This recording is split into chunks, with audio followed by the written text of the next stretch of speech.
အားလုံးမင်္ဂလာပါခင်ဗျာကျွန်တော်တို့စပားစိုက်ပြူလာတာစပားပင်ရဲ့မှုကရက်ကိုတဖြည်းဖြည်းနဲ့နီးလာပါပြီခင်ဗျာ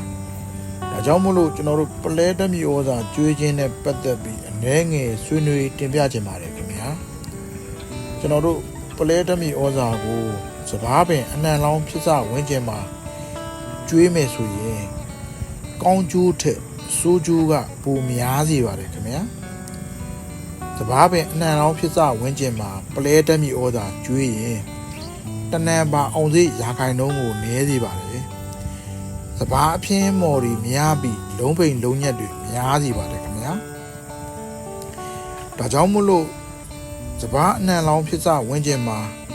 ပလဲတမီဩဇာကျွေးခြင်းကိုရှောင်သင့်ပါတယ်ခင်ဗျာဒါဆိုကျွန်တော်တို့ဘယ်ချိန်မှာပလဲတမီဩဇာတွေကိုကျွေးမလဲဆိုစပားပင်အလံရွက်ထွက်ချိန်ကျွန်တော်တို့တောင်းသူခေါ်မင်္ဂလာရွက်ထွက်ချိန်နဲ့အနံမထွက်မီ9ရက်အလိုမှာကျွေးမယ်ဆိုရင်ကျွန်တော်တို့ရဲ့မျှော်မှန်းထားတဲ့ထွက်နှုံးပန်းတိုင်ကိုရောက်ရှိနိုင်ပါတယ်ခင်ဗျာစပားပင်အနှံလောင်းဖြစ်ချိန်ကစပားမျိုးပေါ်မှာမူတည်ပြီးအမျိုးမျိုးကွဲပြားနိုင်ပါတယ်ခင်ဗျာကျွန်တော်တို့ရွှေဘိုပေါ်ဆန်းကတက်တန်း145 150ဆိုတော့အပင်ရဲ့85ရဲ့ဝန်းကျင်မှာဆိုရင်အနှံလောင်းစဖြစ်ပါပြီခင်ဗျာအပင်သက်69ရဲ့ဝန်းကျင်မှာဆိုလို့ရှိရင်အလံရွက်စထွက်ပါပြီကျွန်တော်တို့တောင်းသူခေါ်မင်္ဂလာရွက်ထွက်ချိန်ပေါ့ခင်ဗျာ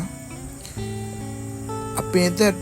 115ရဲ့ဝန်းကျင်မှာဆိုလို့ရှိရင်ပင်မနံစပြပါပြီခင်ဗျာကျွန်တော်တို့တောင်းသူခေါ်တောက်တဲ့ခေါင်းပြူထွက်ချိန်မှာပလဲတမီဩဇာကျွေးပေးမယ်ဆိုရင်ကျွန်တော်တို့မျှော်မှန်းထားတဲ့ထွက်နှုံးပန်းတိုင်ကိုအေကန်မုတ်ချရရှိမှာဖြစ်ပါတယ်ခင်ဗျာ